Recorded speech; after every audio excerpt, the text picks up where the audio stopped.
వైఎస్ఆర్ ఆరోగ్య ఆసరా కార్డు అనేది పేదవాడికి సంజీవిని లాంటిదని రాజశేఖర రెడ్డి గారు పెట్టినప్పటి నుంచి అందరికీ తెలిసిన విషయం. కానీ ఆ తర్వాత వచ్చిన ప్రభుత్వాలు ఏ విధంగా ప్రొసీజర్ జిల్లాలో ఎలా చెలగాటమాడారో మీ అందరూ కూడా గమనించారు.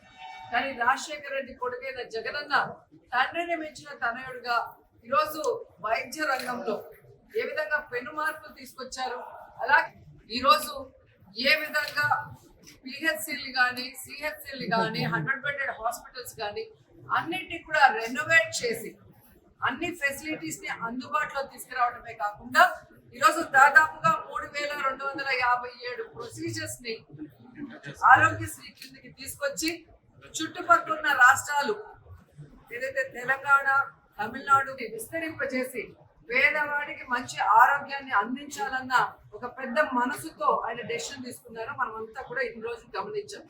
మరి ఈ రోజు తీసుకున్నది చూస్తే ఎవరైనా ఆయనకి చెయ్యెత్తి నమస్కారం చేయాలనిపిస్తుంది. ఎందుకంటే ఈ రాష్ట్రంలో ఏ పేదవాడు కూడా అనారోగ్యంతో అప్పుల పాలయ్యి ఆరోగ్యం లేకుండా హాస్పిటల్ కి దూరం కాకూడదన్న ఉద్దేశంతో 5 లక్షల నుంచి 25 లక్షల రూపాయలకి ఈ ఆరోగ్యశ్రీ కార్డుని పెంచడమే కాకుండా మీరు చూస్తే దాదాపుగా 1.48 కోట్ల కుటుంబాలకి 4.52 కోట్ల లబ్ధిదారులకి ఈ 25 లక్షల వరకు వైద్యం ఎన్నిసార్లు అయినా కూడా ఆరోగ్యశ్రీ ద్వారా చేసుకునే అవకాశాన్ని ప్రారంభించారు.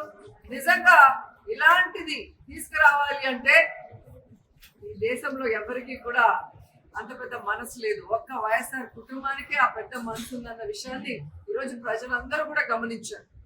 ఇంతకు ముందే మీరు చూస్తే 5 లక్షల వరకు ఉన్నప్పుడు కూడా ఎమ్మెల్యేలు వారి పిల్లలు 3 నెలలు 6 నెలలు 9 నెలల పిల్లలకి కూడా మళ్ళీ లివర్ కి సంబంధించిన ఆపరేషన్లు, హార్ట్ కి సంబంధించిన హోల్స్ కానీ ఆపరేషన్స్ చేయడం కానీ ఇలా చాలా చేయించడం జరిగింది. అప్పుడే లక్షల్లో అయింది. అంటే 18 లక్షల నుంచి 25 లక్షల వరకు ఎల్ఓసీలు ఇచ్చి కూడా చేయించడం జరిగింది. సో ఇది కొంతమంది ఎమ్మెల్యేలు వాళ్ళ పరిధిలోకి తెలిసినవి తీసుకొస్తున్నారు. ఇలా ఎవరికి ఉన్నా కూడా ప్రభుత్వం చర్య తీసుకోవాలి అనే ఒక గొప్ప ఉద్దేశంతో జగన్మోహన్ రెడ్డి గారు ఆంధ్రప్రదేశ్ గా తీర్చిదిద్దుతారు జగన్మోహన్ రెడ్డి గారు అని అందరూ గట్టిగా నమ్ముతున్నారు.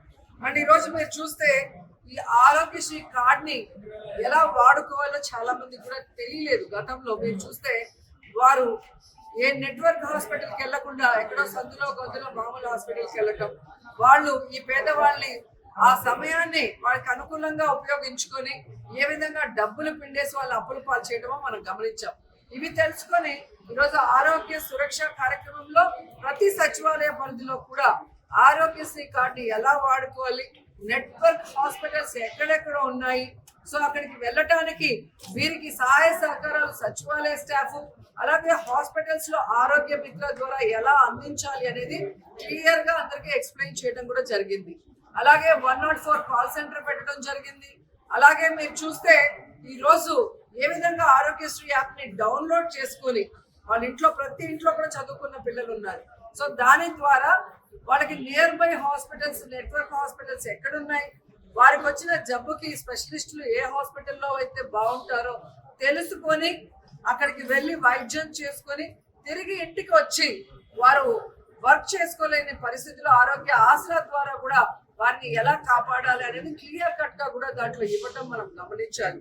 అలాగే మీరు చూస్తే ఏ విధంగా ఆరోగ్య సురక్షలో ప్రతి కుటుంబానికి కూడా మెడికల్ టెస్ట్ చేయించి ఆరోగ్యం సరిగా లేని వారికి వారి సమస్యలు తెలుసుకొని ఆ సచివాలయ పరిధిలోనే స్పెషలిస్టులు తీసుకొచ్చి వారికి ఉచితంగా మందులు ఇవ్వటమే కాకుండా ఆపరేషన్స్ చేసుకోవాలనుకున్న వాళ్ళకి చెయ్యి పట్టుకొని నడిపించే విధంగా హాస్పిటల్కి వెళ్ళి ఆపరేషన్ చేసుకొని ఇంటికి వచ్చి రెస్ట్ తీసుకుంటూ మళ్ళీ ఒక 10 రోజులకో నెలకో డాక్టర్ ఎప్పుడైతే రమ్మంటారో మళ్ళీ వాళ్ళని తీసుకువెళ్ళి వారికి టెస్టులు చేయించి వారు ఆరోగ్యంగా ఉండే వరకు మరి ఏ విధంగా ఈ ప్రభుత్వం సహాయ సహకారాలు అందిస్తుందో మనం అందరం కూడా గమనించాలి.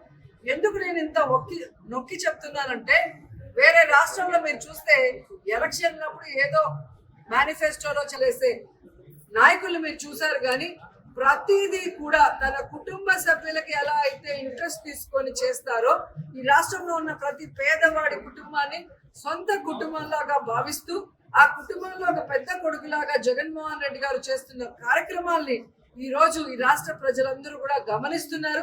ముఖ్యంగా ఈ కళ్ళుండి కనిపించని ప్రతిపక్షాలు కూడా గమనించారని కూడా ఈ సందర్భంగా తెలియజేసుకుంటున్నాం. ఎందుకంటే ఈ విధంగా దాదాపుగా మీరు చూస్తే 579 కోట్ల రూపాయల్ని ఈ వైద్య రంగానికి ఈరోజు జగన్మోహన్ రెడ్డి గారు ఖర్చు పెట్టడం అనేది నిజంగా చాలా గొప్ప విషయం. ఈరోజు మెడికల్ కాలేజీలు కట్టిస్తున్నారు, సూపర్ స్పెషాలిటీ హాస్పిటల్స్ కట్టిస్తున్నారు. మొన్న మీరు చూసారు ఉద్దానంలో ఎవ్వరూ కూడా ఇంతవరకు అక్కడున్న ప్రజల గురించి ఆలోచించలేదు. వారి కిడ్నీ సమస్యను దూరం చేయడానికి ఈరోజు వాళ్ళకి దాదాపుగా 800 కోట్ల పైగా ఖర్చు పెట్టి వారికి మంచి నీటిని తీసుకొచ్చి ఇవ్వడమే కాకుండా ఈ కిడ్నీ పేషెంట్ల కోసం హాస్పిటల్ కూడా కట్టి వారందరికీ కూడా భవిష్యత్తులో వారి పిల్లలు ఆరోగ్యంగా ఉండే విధంగా ఇప్పుడున్న వాళ్ళకి ట్రీట్మెంట్ ఇచ్చే విధంగా జగన్మోహన్ రెడ్డి గారు చేస్తుంటే ఈరోజు అందరూ కూడా ఆశ్చర్యపోతున్నారు, చేతులెత్తి నమస్కరిస్తున్నారు. ఎందుకంటే ఇవన్నీ చేయాలి అంటే ప్రజల మీద అభిమానం ఉండాలి, ప్రజల మీద ప్రేమ ఉండాలి, అప్పుడే ఇవి చేయగలరు. ఓన్లీ ఓట్ల రాజకీయం అంటే ఇవన్నీ కూడా చేసేవారు కాదు. సో ఈరోజు జగన్మోహన్ రెడ్డి గారు ఎన్ని రకాలుగా వైద్యాన్ని పేదవాడికి దగ్గర చేయాలి అన్న చిత్తశుద్ధితో 108లు 104లు పెంచడమే కాకుండా ఈరోజు విలేజ్ క్లినిక్లు కట్టించడమే కాకుండా పిహెచ్సిలు సిహెచ్సిలు 100 బెడెడ్ అన్ని కూడా రెన్యువేట్ చేసి అన్ని ఫెసిలిటీస్ ఇవ్వడమే కాకుండా ఫ్యామిలీ డాక్టర్ కాన్సెప్ట్ తీసుకురావటమే కాకుండా ఆరోగ్య సురక్ష ద్వారా సచివాలయ పరిధిలోనే వారికి అన్ని రకాల వైద్య సేవల్ని స్పెషలిస్టులతో అందించడమే కాకుండా చంద్రబాబు నాయుడు పెట్టి వెళ్ళిన బకాయిల్ని కూడా జగన్మోహన్ రెడ్డి గారే అన్ని డిపార్ట్మెంట్ లో క్లియర్ చేసి సక్రమంగా ఈ ప్రభుత్వంలో అన్ని కూడా అందిస్తున్నారు. కాబట్టి అపోహలు అనేకన్నా ఏ హాస్పిటల్ అనేది మీరు ఐడెంటిఫై చేసి మీరు వెళ్ళి వెరిఫై చేసి మాకు చెప్తే మేము కూడా ఆన్సర్ చెప్తాను.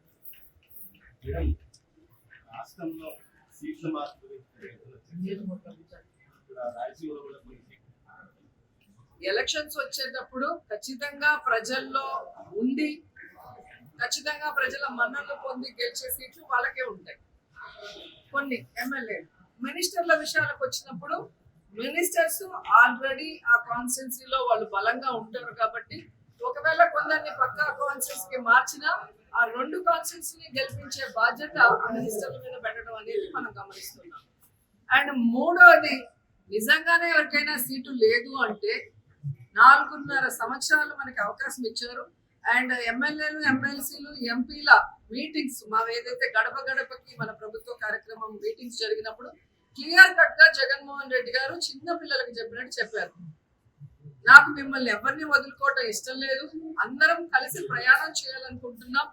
నా వరకు నేను ప్రజలకు ఇచ్చిన ప్రతి వాగ్దానాన్ని ఎంత కష్టమైనా కూడా ఈరోజు నెరవేరుస్తూ ఎక్కడా కూడా ఎవరికి ఇబ్బంది లేకుండా చూసుకుంటున్నా. కాబట్టి లోకల్ గా మీ మీద బ్యాడ్ లేకుండా చూసుకోండి, ప్రజల్లో ఉండండి, ప్రజలకి నేనిచ్చే సంక్షేమాన్ని లేదా వాళ్ళు కోరుకున్న అభివృద్ధిని నాకు తెలియజేసి చేయమని చెప్పడం జరిగింది. సో కంటిన్యూస్ గా సర్వేలు జరుగుతూనే ఉన్నాయి. అలా పొరపాటే తప్ప జగన్మోహన్ రెడ్డి గారి పొరపాటు కాదు అనేది ఈరోజు అందరూ తెలుసుకోవాల్సిన విషయం.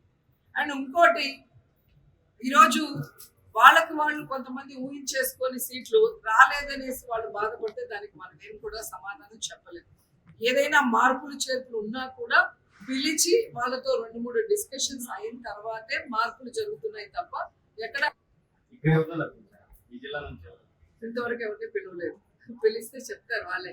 మీకు టెన్షన్ అవ్వపడాల్సిన అవసరం లేదు, ఎందుకంటే మీ బంధువులు ఎవరు ఎమ్మెల్యే క్యాండిడేట్లు కాదు. సో ఎవరన్నా మార్చినా సాక్షిలో నెక్స్ట్ డే మార్నింగ్ వస్తుంది కదా. సో అంత లోపలే ఎందుకు ఇంత టెన్షన్ మాకైతే అర్థం కాలేదు. ఎమ్మెల్యేలకు టెన్షన్ ఉండొచ్చు కానీ టెన్షన్ నాకు అర్థం కాలేదు. అండ్ కొన్ని ఛానల్స్ పచ్చ ఛానల్స్ పని కట్టుకొని వీళ్ళకి సీటు లేదు వాళ్ళకి సీటు లేదని వాడి ఆశని వాడి కడుపు మంటని ఈరోజు ఒక స్టోరీ రూపంలో వేస్తున్నారు. వాళ్ళకి నేను చెప్పేది ఒక్కటే, మీరు ఎంత కడుపు నొప్పితో ఎన్ని స్టోరీలు వేసినా మీ మాటను బట్టి జగన్మోహన్ రెడ్డి గారి సీటు ఇవ్వరు, మార్చరు.